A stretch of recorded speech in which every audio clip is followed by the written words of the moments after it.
नमस्कार, मैं राकेश परमार और आप देख रहे हैं महत्वपूर्ण मुद्दा। मित्रों, महत्वपूर्ण मुद्दा तो आज का यह था कि सौगातों के बौछार के बीच आज बिहार चुनाव का घोषणा हो गया। 6 और 11 नवंबर को चुनाव होंगे और 14 नवंबर को इसका परिणाम आएगा कि कौन बिहार के मतदाता पर अपना भरोसा जमा पाया है। इसी पर विश्लेषण करना था, लेकिन आज एक अभूतपूर्व घटना हुई। सबसे तो पहले मैं इस घृणित घटना का निंदा करता हूं। किसी भी व्यक्ति को भारत के मुख्य चुनाव आयुक्त का अपमान करने का अधिकार नहीं है। वो हमारे देश की सर्वोच्च सीट है जिस पर पीठ दिखा करके बाहर निकलने की इजाजत नहीं है, जिसके सामने झुका करके शीश और तब आना और जाना होता है। इतनी सम्मान प्राप्त न्यायाधीश, वो भी चीफ जस्टिस ऑफ इंडिया के अपमान में तो सोचा भी नहीं जा सकता। किसी वकील साहब ने, जिनका इंतफाक से नाम राकेश ही था, राकेश किशोर कुमार, उन्होंने अपना जूता फेंका है, जिसकी मैं कड़ी और बड़ी शब्दों में निंदा करता हूं। वकील साहब के विरुद्ध कठोरतम कार्रवाई हो, इसके पहले कुछ प्रश्न रखता हूं। प्रश्न यह है कि वकील साहब कोई पागल तो थे नहीं, पढ़े लिखे हैं, 2001 से बार काउंसिल के मेंबर हैं और अब तक उन्होंने कितनी बार न जाने अदालतों में अपनी पेशी दी होगी। न्यायाधीशों के सामने यस मिलाट कहा होगा, पीछे हटते हुए गेट से बाहर निकला होगा। मतलब कि उनको वो सारी चीजें मालूमात होंगी जो कोर्ट का डिकोरम है।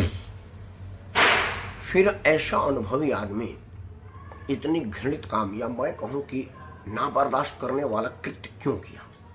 चर्चा इसी पर है, क्योंकि चीफ जस्टिस पर जूता चल गया, अब वो रिपीट तो होगा नहीं। क्यों हुआ पर चर्चा है, और क्या यह आगे भी होगा? क्योंकि कोई चीज आप कानून बना करके तो रोक नहीं सकते, और कानून के किसी भी पन्ने में नहीं लिखा कि आप जज के ऊपर जूता फेंक दें। ऐसा तो कहीं लिखा नहीं है। तो फिर यह क्यों हुआ? मित्रों, जो बात सामने आई है वो ये आई है कि मध्य प्रदेश के एक भगवान विष्णु के खंडित मूर्ति पर सुप्रीम कोर्ट में मामला गया था। बहस के दौरान शायद चीफ जस्टिस साहब ने कहा कि अपने भगवान से कह दो कि इसको ठीक कर ले। यह बात वो वकील को नागवार गुजरा, और अगर वाकई चीफ जस्टिस साहब ने यह बात कहा है तो यह हमको भी नागवार लग रहा है, और हर भारतवासी को ही नागवार लगेगा।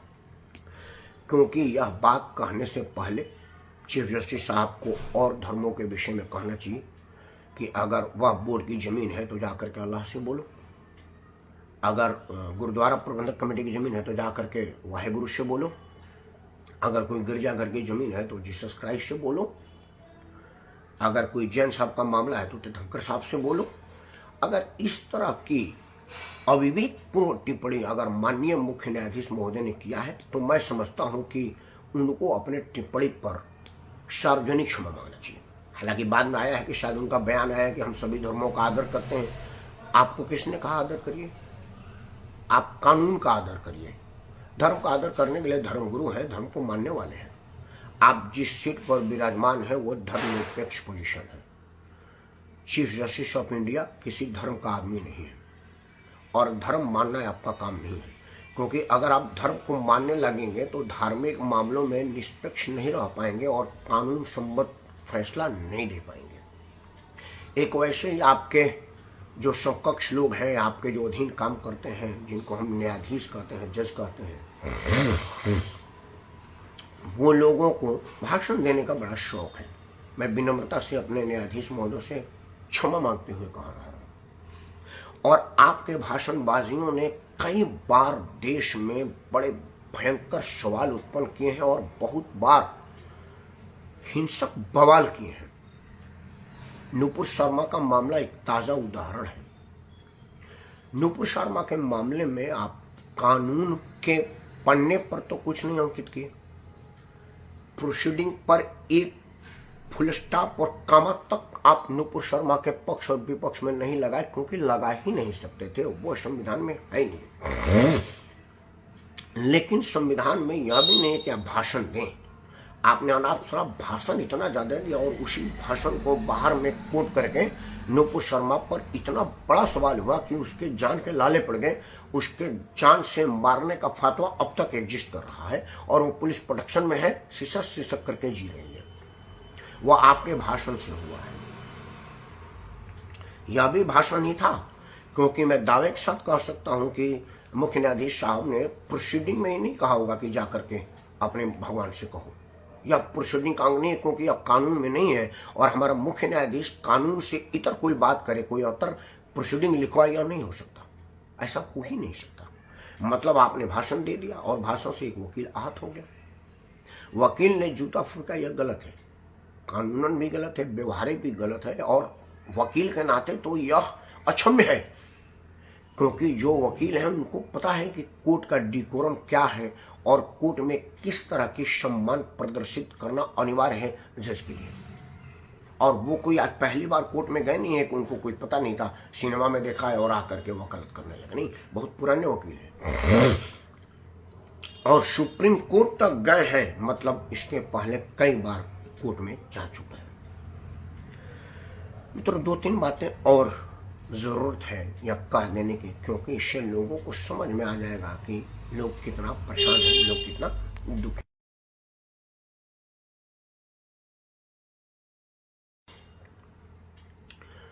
उसकी वजह है कि हमारे कोर्ट में क्या होता है यह जान लिया जाए।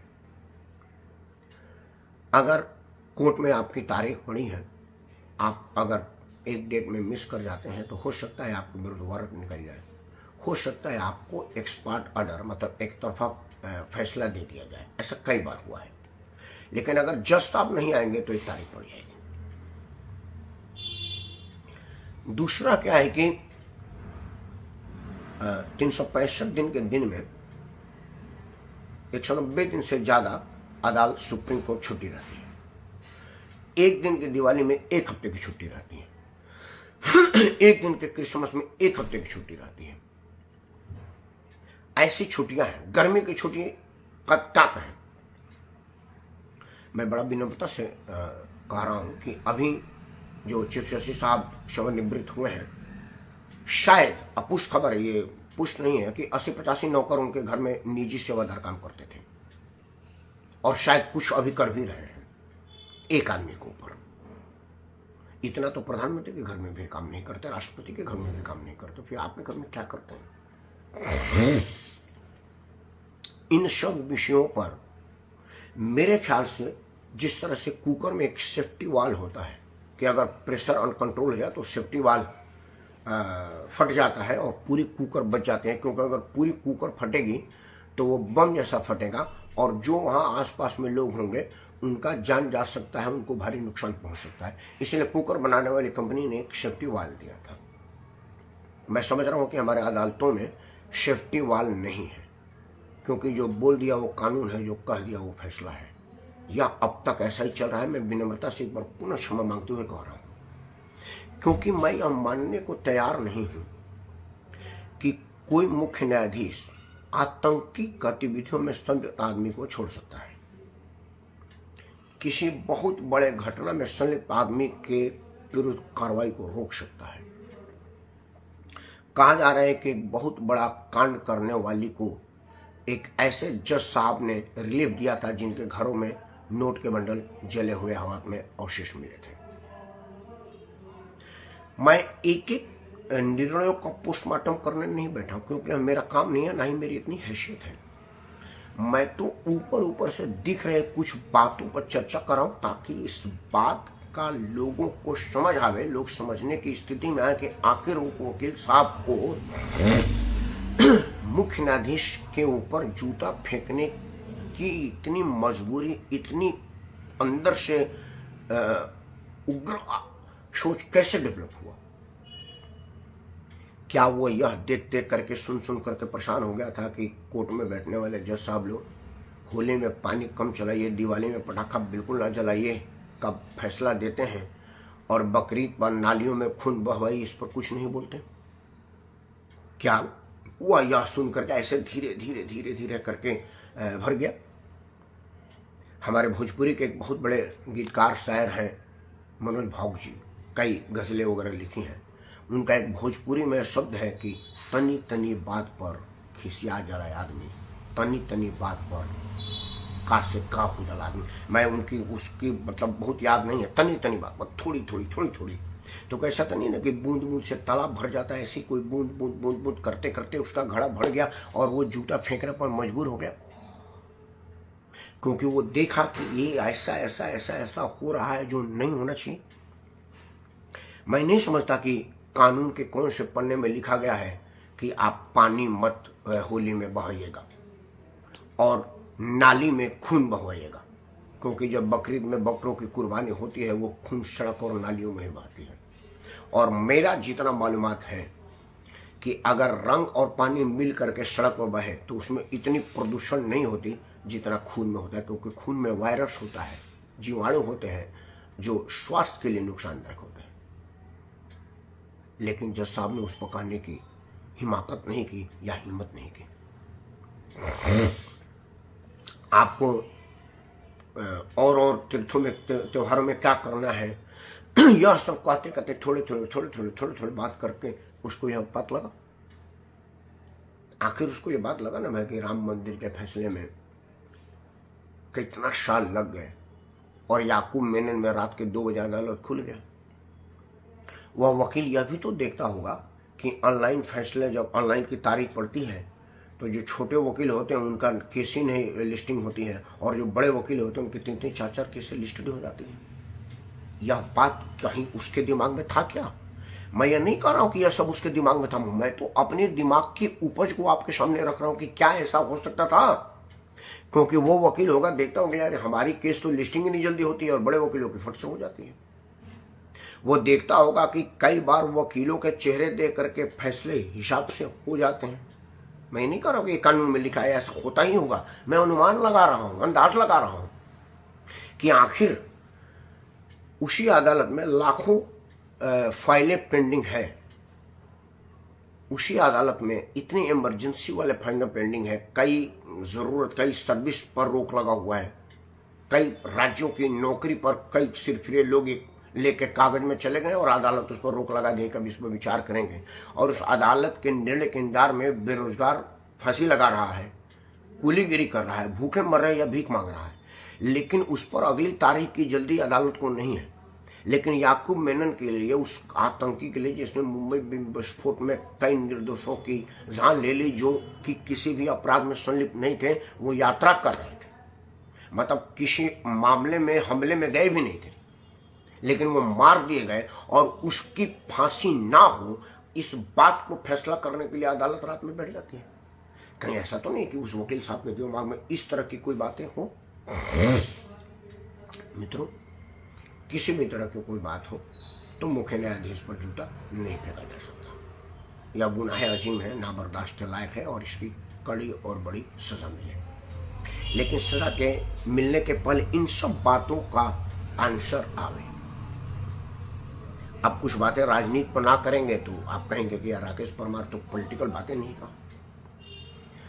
मुख्य न्यायाधीश पर जूता फेंका गया, इसकी मैं भी आलोचना करता हूं, निंदा करता हूं, बिल्कुल नहीं होना चाहिए। लेकिन कुछ लोगों ने कहा कि एक दलित का बेटा सीजीआई बना है, यह बात कई लोगों को बर्दाश्त नहीं हो रही है। अब यह दलित का बेटा कहां से आया? यह सीजीआई साहब ने खुद अपने मुखार बिंदु से कहा, और उन्होंने जो शब्द कहा उसको मैं रिपीट नहीं करता हूं। उन्होंने अपनी जो परिस्थिति बताई कि इस विषम परिस्थिति में मैं ऐसे ऐसे करके जज तक पहुंच गया, जबकि सच्चाई है कि उनके पिताजी एक बहुत बड़े पोजीशन पर थे और जिस दिन माननीय जज साहब का जन्म हुआ था उसके पहले उनके घर में सारे सुख सुविधाएं आ गए थे। उनको किसी तरह की परेशानियों का सामना नहीं करना पड़ा होगा, ना फिजिकली ना वर्चुअली। और मैं अब यह नहीं कह रहा हूं कि हमारा चीफ जस्टिस सार्वजनिक मंचों पर झूठ बोला, या ऐसा महापाप मैं नहीं कर सकता क्योंकि ये मुझसे कहा ही नहीं जाएगा। लेकिन चीफ जस्टिस साहब ने जब यह कहा तभी तो लोगों ने उनको दलित बनाया। तो क्या हमारे मुख्य न्यायाधीश साहब यह कहते हैं कि वो चीफ जस्टिस इसलिए है कि वो दलित है, या चीफ जस्टिस इसलिए है कि वो इसके लायक हैं, इसके योग्य हैं, इसके काबिल है, ये इसकी योग्यता उनके पास है? ये तो चीफ जस्टिस साहब को ही कहना पड़ेगा।